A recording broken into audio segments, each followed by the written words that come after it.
बुलढाण्यात केसगळती आणि त्याच लगत नखगळती प्रकरणात आधीच पीडितवर गत राचलाय। त्यात भर म्हणून मोठमोठे वैद्यकीय चमू तपासणीसाठी नमुने घेऊन गेलेत।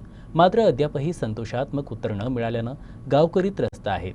तेच केंद्रीय आरोग्य मंत्र्यांनी म्हटल्याप्रमाणे वाढलेल्या सेलेनियममुळे केस आणि नखगळती होत आहे, तर गावकऱ्यांनी तपासणीचे अहवाल जाहीर करा असं आवाहन केलंय।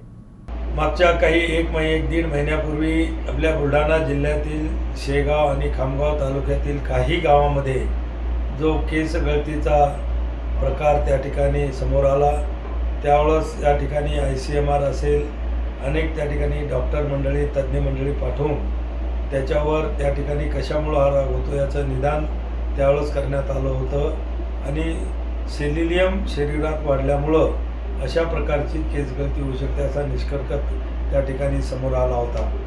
पण पुन्हा आता त्या लोकांची केसगळती संपूर्णतः जवळपास थांबलेली आहे, पण आता त्यांच्या नखांना इजा व्हायला लागलेल्या आहेत। नखाचे काही तुकडे त्या ठिकाणी गळायला लागलेले आहेत आणि म्हणून लोकांमध्ये पुन्हा एकदा थोडं भीतीचं वातावरण आहे।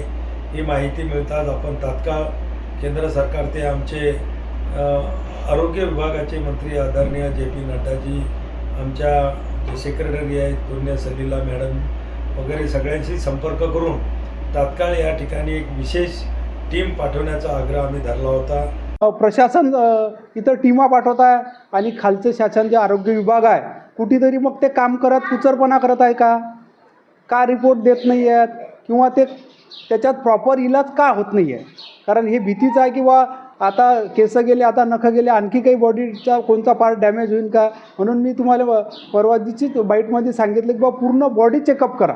आणि हे मी आमचे केंद्रीय मंत्री प्रतापराव जाधव साहेब यांच्यासोबत सुद्धा बोलणार आहे।